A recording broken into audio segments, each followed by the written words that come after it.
Hello, Brovs. We're back with another book, Belmont by Laura Mundo, which is somewhat of a biography and a autobiography mixed with pseudonyms for people she actually knew, just so it wouldn't appear as fiction. And then there's some fiction at the end just because she's postulating a world that she wants to occur. I'll show you the book itself. UFOs, which are a main theme in her life because she was a UFOlogist. There's her as a child, apparently, and Carmela Falzone, who was a high school dropout and auto plant worker who often financed her writing endeavors, her being Laura Mundo. We shall move to the intro chapter. Introduction. Laura Mundo Marxer, that was her married name. Let's see if there's a smaller. There we go. Maybe that's smaller. Laura Mundo Marxer was born in Dorchester. I don't know how to say Dorchester. Is it Dorchester? Dorchester, Boston, Mass. in 1913. She has been a voluntary civilian flying saucer researcher since 1953 and has had sightings and face-to-face meetings with the space people. She has also researched the accelerating sunspots. She is a natural philosopher. Her books have been mostly privately printed because of their unusual nature.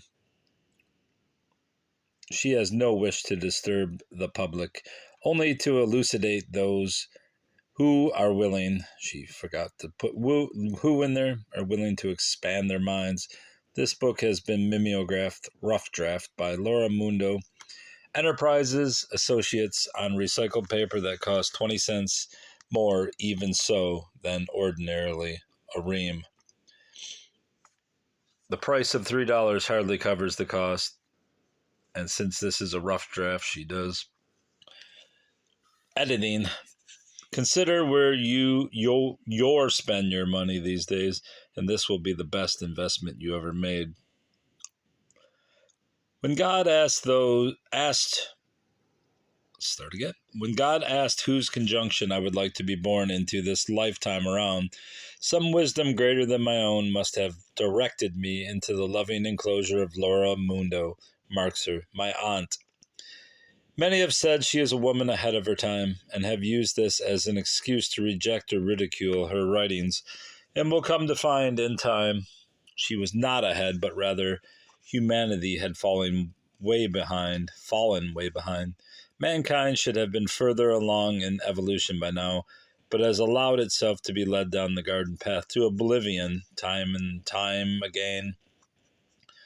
The earth is God's planet, and we are its caretakers. Perhaps God, or pre-being, to use atomic terminology, has greater things in mind for us this time around, and we will not be allowed to self-destruct. Belmont is not an ordinary novel with the ordinary salvation message. For the reader who is alert, one will discover concrete suggestions to aid one in coming through the pending planetary changes, including the end of this civilization as we know it and the beginning of a new one. One can only be where she qualifies to be. A real do-it-yourself project. No one can do it for you. Will you be among the surviving graduates? Virginia Mundo Ravazio. Note: in reading Belmont, the single parentheses denotes when Lottie, as a young girl, has an afterthought. This double parentheses denotes when Lottie, as an older woman, is speaking, often updating things. Also, names and characters in Belmont, whether dead or alive, are purely coincidentally, and obviously it's supposed to say coincidental, but it does not. So we shall move to the second page. This book's very rare, and this copy was sent to me by a family member. She took pictures of each individual page, which is awful nice of her, but then she refused to expound further upon Laura Mundo, which is fine. I don't blame her. Belmont by Laura Mundo. I was a very precocious little city girl, 6 years old, when I moved from Boston to live down Maine. I had the stuck-up name of Charlotte de Granada, so the kids told me, with whom I played in a poor neighborhood in Boston where I lived. Sometimes they called me Charlie, also to tease me, and Miss Know-It-All at times as well because I was smart. Maybe the new kids in Belmont, Maine, where I would be moving soon, would do the same thing. I hoped not.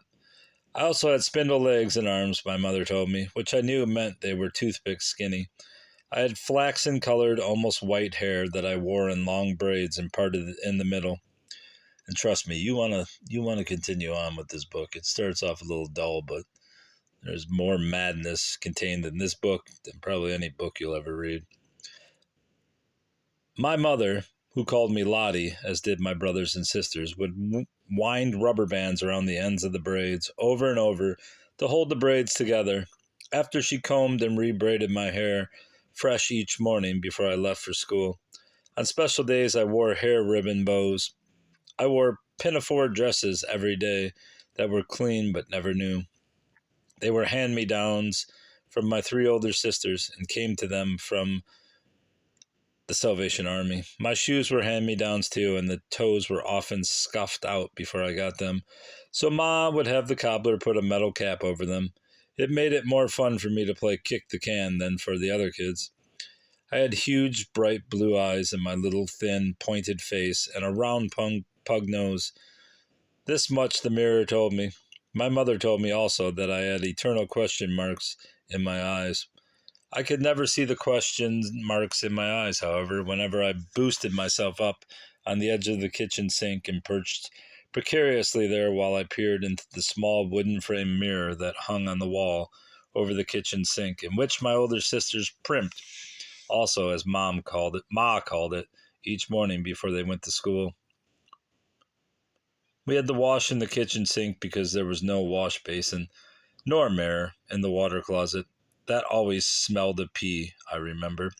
The WC, as we called it, like the English people do, was way down the long, narrow, windowless hallway that led from the kitchen dining room combination to the front door. In the 4-storied, cold-water Pullman flat in which I was born on Norwell Street in Dorchester, part of Boston on April 16th, 1913. There were hundreds of flats and tall buildings, just like ours, all over the city of Boston. If it weren't for the numbers on the outside of the downstairs front door, I discovered we would never know where we lived. I probably should pause it whenever I do this, but whatever, don't care. We lived in 2 other flats just like it also before we moved to Belmont, when my mother kept getting evicted. Whatever that was, we stayed most of the time in the big kitchen dining room combination, where there was a large round yellow oak table, at which we ate and did our homework, and Ma sewed in the evening, mending our clothes. The bedrooms were strung along one side of the hall, with the toilet at the end near the kitchen. My mother slept in the parlor in the front of the flat that she had turned into a bedroom, with a bed that had brass knobs on the top of high brass bedposts. Why can I not see this? I slept with her after I stopped wetting the bed. My mother got smart after a while and began getting me up just before she went to bed, and took me by the hand in the dark down the hall, since my eyes were half closed with sleep anyway, to the water closet.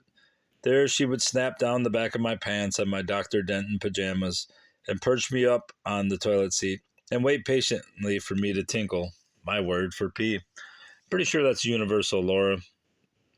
Pee was the word my big brothers and sisters used. My mother said pass water. She was very proper. Ma said the Dr. Denton pajamas she had bought for my sisters and brothers when they were younger and passed down to me were her best investment. She had to let some bills go at the time in order to buy them at Feline's, the department store in Boston, that sometimes had big sales. I must correct this light issue. The pajamas were fleecy and soft with feet in them for the first time. They kept us from getting colds when we had no heat in the wintertime. Sometimes. I did not correct the problem of the lighting, but whatever.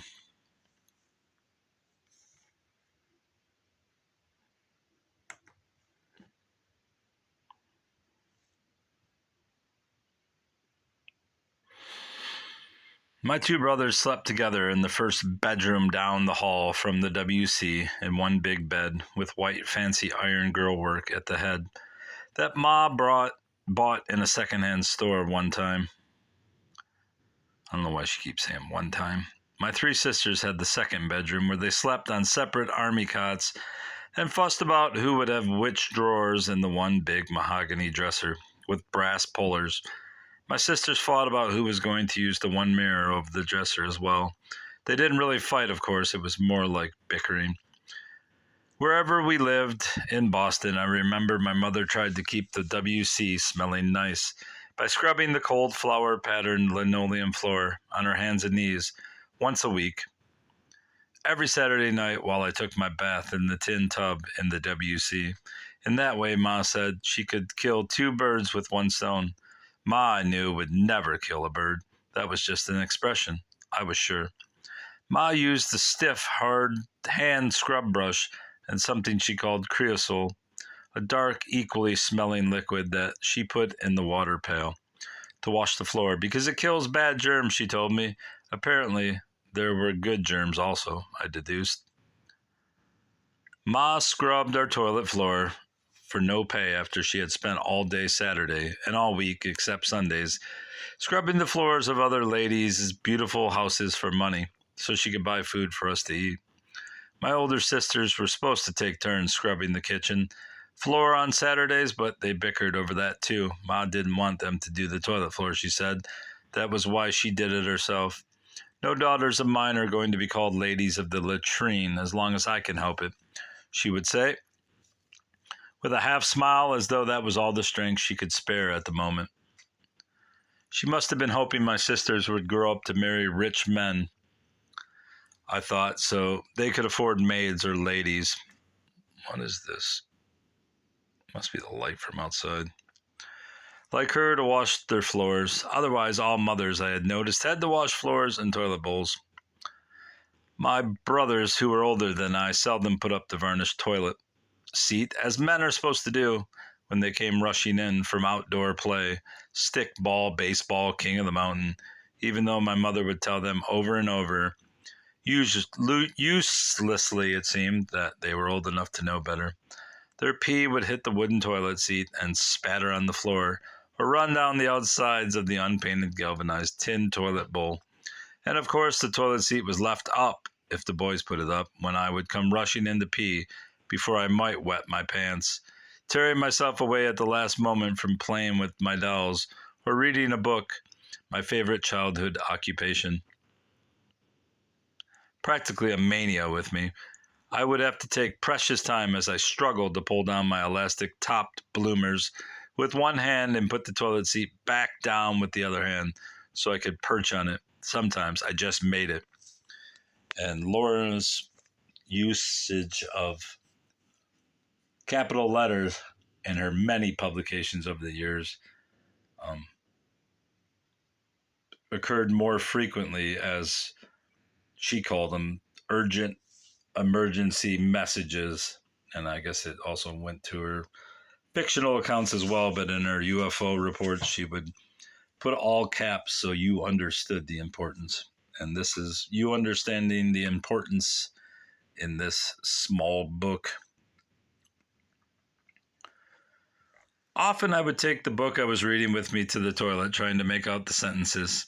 As I ran noisily down the dark hall, with its uncarpeted floors, if it was an exciting book, Ma never allowed us to put on the small, dim electric light bulb in the middle of the hallway ceiling in the daytime because she couldn't pay the light bill, as it was. We are lucky the Boston Electric Light Company has kept the electricity still connected with the money we owe them, or we wouldn't have it not to turn it on. She would say, typical of her often confusing statements, even for a girl like me who, she said, took smart pills. Sometimes I might stay on the toilet for a while, reading, with my legs dangling, not quite reaching the floor. If no one was waiting for the WC after I finished peeing or pooping and wiped myself with the toilet paper or a roller on the nearby wall, I would flush the toilet by pulling the long chain with a funny wooden ball to hold on to at one end. Up high at the other end of the chain was a big brown wooden box filled with water. It was hung on the wall over the toilet near the ceiling so the water could run down the pipe.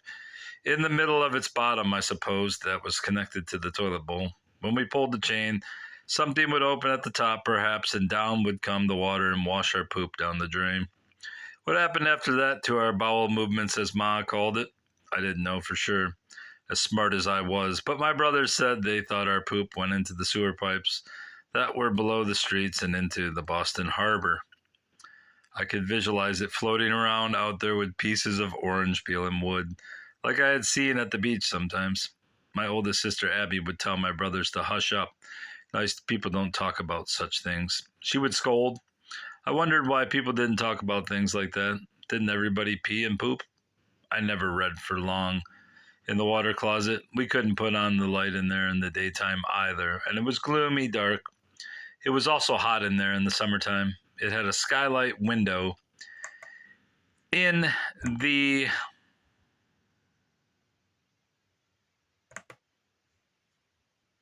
ceiling. We were always on the top floor, which was the cheapest flat. You could open the skylight window without climbing up by a long handle that reached way down. But it was broken, and the landlord, who lived in the basement, never seemed to have time to fix it. The WC was too cold to stay in it for long. In the wintertime as well, there was no radiator for the steam heat. When there was heat, come up from the basement coal furnace. I guess it says to come up from the basement coal furnace. This was not the landlord's fault, he told us. He didn't own the building. Nobody ever seemed to know who owned it. He was what we would call an absentee landlord today, who invested in property for pure profit and never made repairs. The flat was called the cold water flat. There was no hot water heaters in the basement to heat up the water and no hot water pipes to cut down the building costs. And the city building inspector inclined to turn his head the other way for a fee.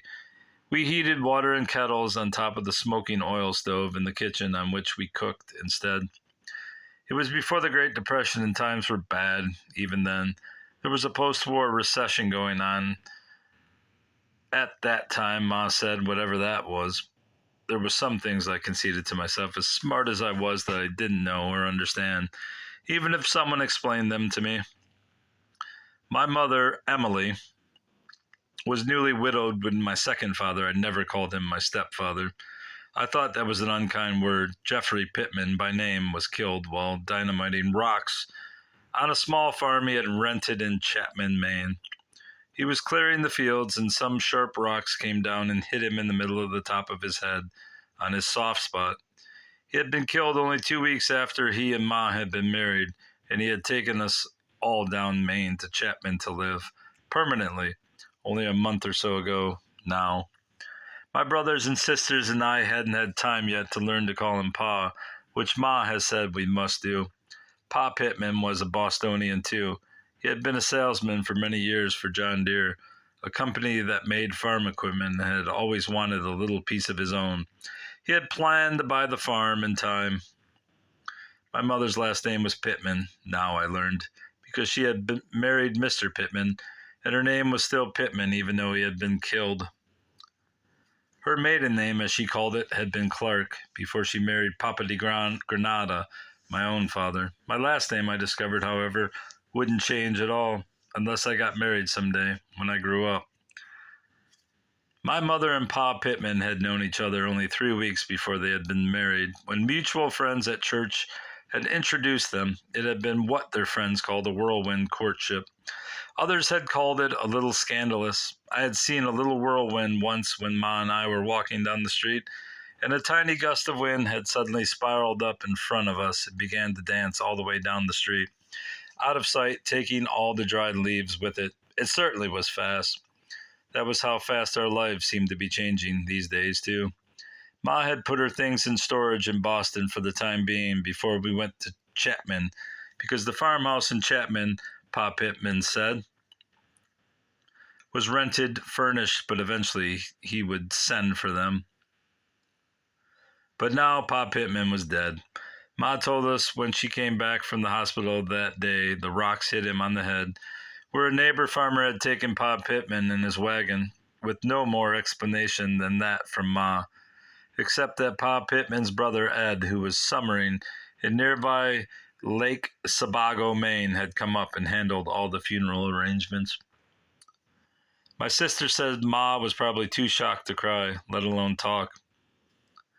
We had been sent over to a neighbor farmer's wife's, Miss Davis, I remember, at the time the funeral was held, who had been nice to us when we moved in. She gave us some of her homemade red currant jelly, which we had never eaten before, and a glass of creamy country milk for lunch, and homemade sugar cookies and hot biscuits. And now Ma had to look for work as someone's housekeeper. It was the only kind of work she could do, since she had to leave grammar school in the 6th grade to take care of her sick mother long ago and was never able to go back. Women weren't educated much beyond grammar school anyway in those days. You are very good at homework, her older sister, Aunt Flo, told her. As an experienced housewife